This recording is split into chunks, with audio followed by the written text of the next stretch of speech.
we commemorate the opening of the Muskegon Museum of Art's Remember and Rebuild, picturing the National September 11th Memorial and Museum exhibit.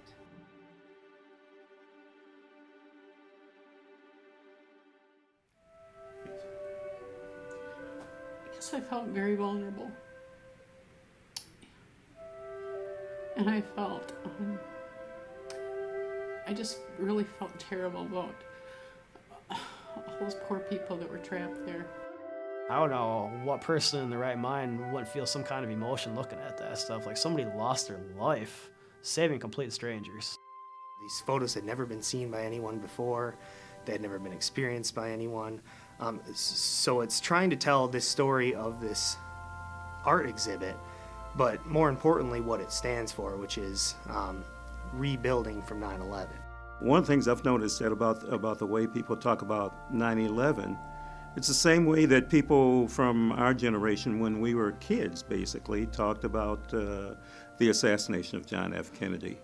The first thing you would do when you heard anybody bring up that subject is you'd start remembering where you were, what you were doing. I think that the exhibition is going to do a couple of things. Certainly it is going to bring back all of our memories, not that they are been very far in the distance. The mangled fire trucks and the firemen's helmets and things like that just struck home that these people were very much heroes. I almost broke into tears when I was standing in front of the case that held that fireman's helmet, and it's all crushed. And that was an actual thing worn by an actual person on that actual day.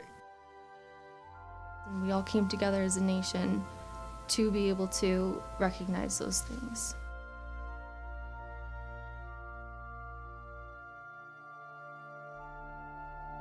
We saw out of the corner of our eyes the other plane coming towards the south tower, and immediately, once it hit the south tower, I remember people starting to cry, people screaming.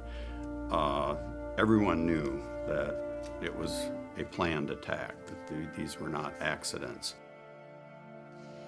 And we go into Target, and it was so eerie quiet in that store. It's just like everything shut down. You know, news reports started coming in, and then I remember the second plane hitting the second building, and then I went, oh my God, it is terrorists, you know, and it changed the world. I remember waking up the next morning, Wednesday morning, and I remember the first thought in my mind was how fortunate I was to still be alive. Our goals with this exhibition is to try to highlight how, as a culture, we pay honor and tribute to people who've sacrificed themselves for the greater good. It's truly one of a kind. Artifacts that are from the scene that you're not going to see anywhere else. And I think those artifacts will really resonate with people regardless of where you are, whether it's here in Muskegon, throughout the United States, and throughout the world. I think this exhibition will be huge. It's at some point, and the fact that it started and originated here in Muskegon, I think will be a real source of pride for people who live in this area. So thrilled that the art gallery is doing that. I think I've been here before. I love coming here, and this just impressed me that they added that and brought it to Muskegon. It was a line stretching, you know, from inside the exhibition gallery all the way down the stairs of the art museum, out onto the sidewalk. People waiting in line. I have to imagine some of them waited in line at least 45 minutes to see this, and that's because it's truly unique. It's truly one of a kind. Just brought it all back, you know. Very emotional. I think it's a wonderful exhibit.